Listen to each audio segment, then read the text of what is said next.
کہ بیٹی کے اوپر پیغام آیا، باپ نے کہا قبول کر لو، تو پہلی بیٹی نے کہا میں قبول نہیں کروں گی، یہ باہر کا آدمی ہے، قریب کا آدمی نہیں ہے، یہ میرے باپ کو بھی نہیں جانتا، میں اس کو بھی نہیں جانتی، اور یہ آدمی میری غلطی کو معاف نہیں کرے گا، مجھ کو طلاق دے دے گا، مجھ کو اس کا رشتہ منظور نہیں ہے۔ تو باپ نے دوسری بیٹی سے کہا کہ بیٹی اس کا رشتہ منظور کر لو، تو دوسری بیٹی نے کہا کہ میرے اندر تو کوئی کمال ہی نہیں ہے، عیب ہی ہے، مجھ کو یہ معاف نہیں کرے گا، مجھ کو اس کا رشتہ منظور نہیں ہے۔ تیسری بیٹی سے کہا کہ بیٹی تم قبول کر لو، تو تیسری بیٹی سامنے آئی، اس نے کہا ابا حضور اس رشتے کو میں سر آنکھوں پر رکھتی ہوں، مجھے یہ رشتہ منظور ہے، میرے اندر عیب بھی ہے، میرے اندر ہنر بھی ہے، اور میرا باپ بڑا آدمی ہے، چھوٹا آدمی نہیں ہے، اور میں نے خدا پر بھروسہ کیا ہے، اس لیے میں اس رشتے کو منظور کرتی ہوں۔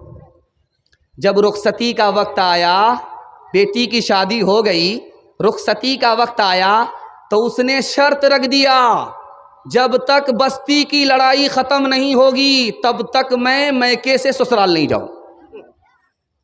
بستی میں 40 سال کی لڑائی چل رہی تھی، 40 سال سے ایک بستی کی لڑائی دوسری بستی سے 40 سال سے چل رہی تھی، تو اس لڑکی نے شرط رکھ دیا میں اسی شرط پر جاؤں گی جب دو بستی کی لڑائی جو 40 سال سے چل رہی ہے ختم ہوگی۔ اب اس کا شوہر سوچتا ہے یار یہ لڑائی جاری رہے گی تو میری بیوی تو رخصت ہو کر کے آئے گی ہی نہیں، 3000 اونٹ لے کر کے وہ دوسری بستی والے کے پاس گیا، کہا ہاتھ جوڑ کر کے کہتے ہیں کہ یہ اونٹ لے لیجئے اور لڑائی کو ختم کیجئے، ورنہ میری شادی ادھوری ہی رہ جائے گی، میں بچے کا باپ نہیں بن سکوں گا۔ وہ لڑائی ختم ہو گئی، ایک بچی کی ہوشیاری سے 40 سال کی لڑائی ایک دن میں ختم ہو گئی۔ اللہ ایسی ہونہار بیٹی سب کو عطا فرمائے۔ دھیان سے رکھیے، رشتہ آیا، آپ دیکھیں گے کہ جس کا بچہ کالا ہوتا ہے اس کی ماں اس کو 72 بار صابن لگاتی ہے، کسی طرح یہ کالا بیٹا گورا ہو جائے، لیکن وہ صابن تو کالا ہو جاتا ہے لیکن وہ کالا گورا نہیں ہوتا ہے۔ لیکن ماں کی محبت ہے کہ وہ اپنے کالے بیٹے کو بھی 14ویں کا چاند سمجھتی ہے۔ دھیان سے رکھیے گا، رشتہ آیا، کالا آدمی آیا لے کر کے، رشتہ کالا آدمی لے کر کے آیا، دروازے پر لڑکی کا باپ آیا، اس نے اس کالے آدمی سے کہا کیوں آئے ہو میرے یہاں؟ کہا تیری بیٹی کا ہاتھ مانگنے کے لیے آیا۔ کہا آئینہ میں ذرا منہ دیکھ لو 72 مرتبہ، تم میرے اس رشتے میری بیٹی کے لائق ہو؟ بیٹی سن رہی تھی۔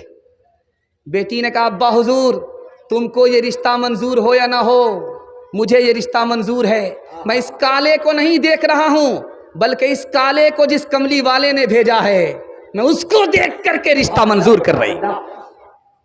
تیسری مثال آ رہی ہے، دھیان سے سنیے گا۔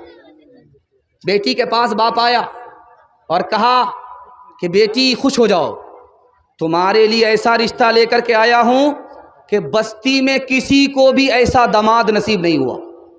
تو بیٹی نے کہا ابا حضور کیا بات ہے، کیسا لڑکا ہے؟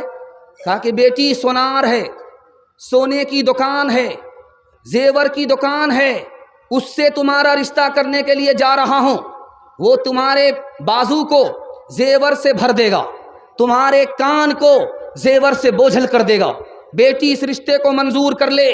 تو بیٹی نے کہا ابا حضور مجھ کو یہ رشتہ منظور نہیں ہے، وہ لڑکا ضرور ہے، سونے کی دکان ضرور ہے، مجھ کو سونا نہیں چاہیے، نبی کی سنت چاہیے، جب وہ لڑکا اپنے چہرے پر داڑھی نہیں رکھتا، نبی کا لحاظ نہیں کرتا، وہ میرا کوئی لحاظ نہیں کرے گا۔ چوتھا اور آخری نمونہ آپ کی خدمت میں لے کر کے آ رہا ہوں۔ آپ دیکھیں گے کہ جوان بیٹی کی شادی ہونے والی ہوتی ہے، بارات آنے والی ہے، اپٹن لگایا جا رہا ہے لڑکی کو، تو لڑکی مایوس بیٹھی ہوئی رہتی ہے، کچھ نہیں بولتی، اپٹن لگایا جا رہا ہے، محلے کی خاندان کی ساری عورت جمع ہے، ماں بھی جمع ہے، ماں بھی بیٹھی ہے، دادی بھی، نانی، سب، ان سب کے باوجود بھی وہ لڑکی مایوس ہے، کچھ نہیں بولتی ہے۔ جانتے ہیں کیوں؟ دو وجہ سے۔ ایک وجہ یہ ہے کہ اس کو غم ہو رہا ہے کہ 18 سال جس باپ کے گھر میں پرورش پا رہی تھی اس گھر کو دو بول بولنے پر چھوڑنا پڑے، ایک غم تو اس کا ہوتا ہے۔ دوسرا غم جانتے ہیں کس کا ہوتا ہے؟ یہ میری نانی میری تعریف کر رہی ہے، یہ میری دادی تعریف کر رہی ہے، میرے باپ تعریف کر رہے ہیں، میرے خاندان کے لوگ تعریف کر رہے ہیں، ان کی تعریف سے کیا ہوگا، بلکہ میں جس کی دلہن بن رہی ہوں وہ جب تعریف کرے گا تب میں قابل تعریف۔ آخری نمونہ آپ کی خدمت میں آ رہا ہے، بیٹا سے زیادہ آپ بیٹی کو تعلیم دلائیے۔ آپ کو بہو کو تعلیم دینے کی ضرورت نہیں ہے، ماں کو تعلیم دینے کی ضرورت نہیں ہے، ساس کو تعلیم دینے کی ضرورت نہیں ہے، یہی بیٹی آگے چل کر کے ماں بنتی ہے، بہو بنتی ہے، ساس بنتی ہے۔ بیٹی کو آپ زیادہ تعلیم دلائیے، انشاءاللہ تعلیم کم ڈگری زیادہ دلائیں گے، ہاتھ اٹھائیے، دھیان رکھیے گا۔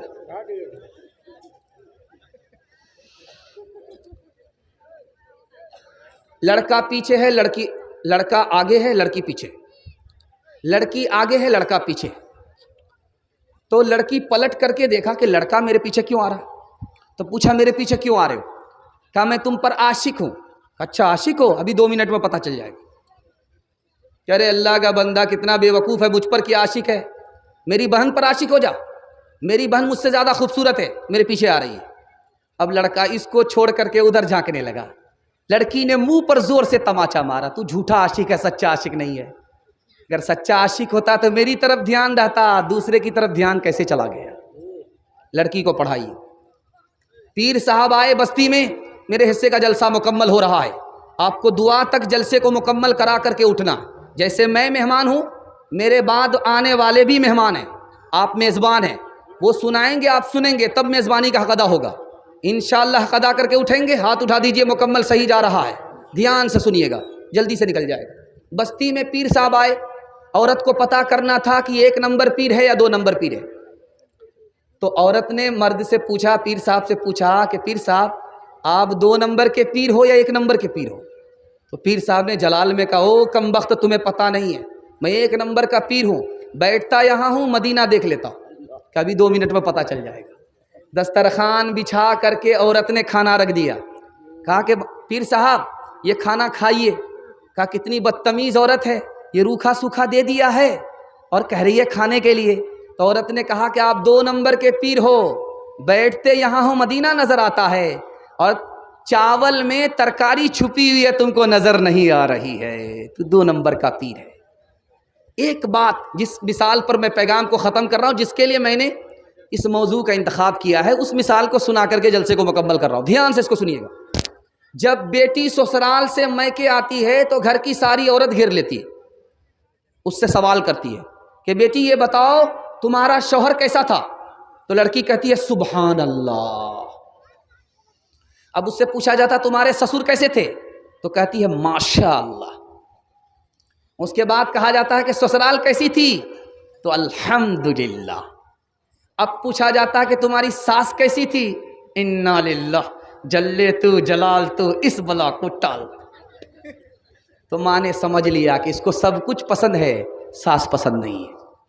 اب ماں نے اس لڑکی کو ادب دینا شروع کیا کہ بیٹی ایک سوال سنو، میں تم سے سوال کر رہی ہوں، تمہارے جواب سے پتہ چلا کہ تم کو سسر بھی پسند ہے، سسرال بھی پسند ہے، شوہر بھی پسند ہے، مگر ساس پسند نہیں ہے۔ بیٹی انصاف سے ایک میرے سوال کا جواب دو، تم جو میکے سے سسرال گئی ہو تم کو کون لے کر کے گیا ہے؟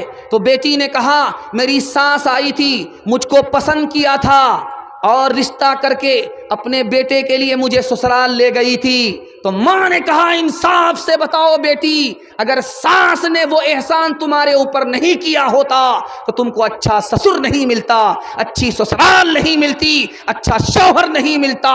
اب بیٹی کو سمجھ میں آیا ساس دشمن نہیں ہوتی ہے، بلکہ کبھی ماں ہوتی ہے، کبھی ماں سے بڑھ کر کے ہوتی ہے۔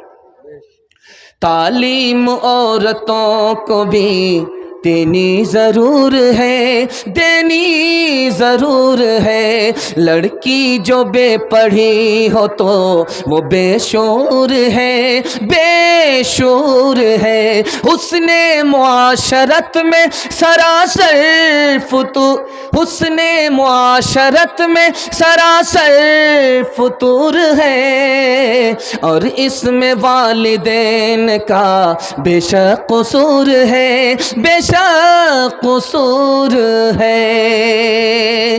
3 وعدے پر کھڑے ہو جائیے، آپ کے گھر میں کبھی آفت اور مصیبت نہیں آئے گی. گناہ کریں گے آفت آئے گی, غلط کمائیں گے آفت آئے گی, غلط ماحول میں رہیں گے آفت آئے گی. گارنٹی لیتا ہوں, آپ تین کام سے توبہ کر لیجئے, آپ کے گھر میں کبھی آفت نہیں آئے گی. انشاءاللہ گناہ نہیں کریں گے, غلط نہیں کمائیں گے, غلط ماحول میں نہیں جائیں گے. نہ کتابوں سے نوازوں سے نظر سے پیدا, دین ہوتا ہے بزرگوں کی نظر سے پیدا. نہیں سیکھا انہوں نے دین رہ کر شیخ کے گھر میں, پلے کالج کے چکر میں, مرے صاحب کے دفتر میں. تھے کک کے چکر میں تو روٹی بھی گئی, بڑی شے کی طاق میں تھے تو چھوٹی بھی گئی. نہ مانی بات وائس کی, تھے پتلون کے چکر میں تو لنگوٹی بھی گئی. وآخر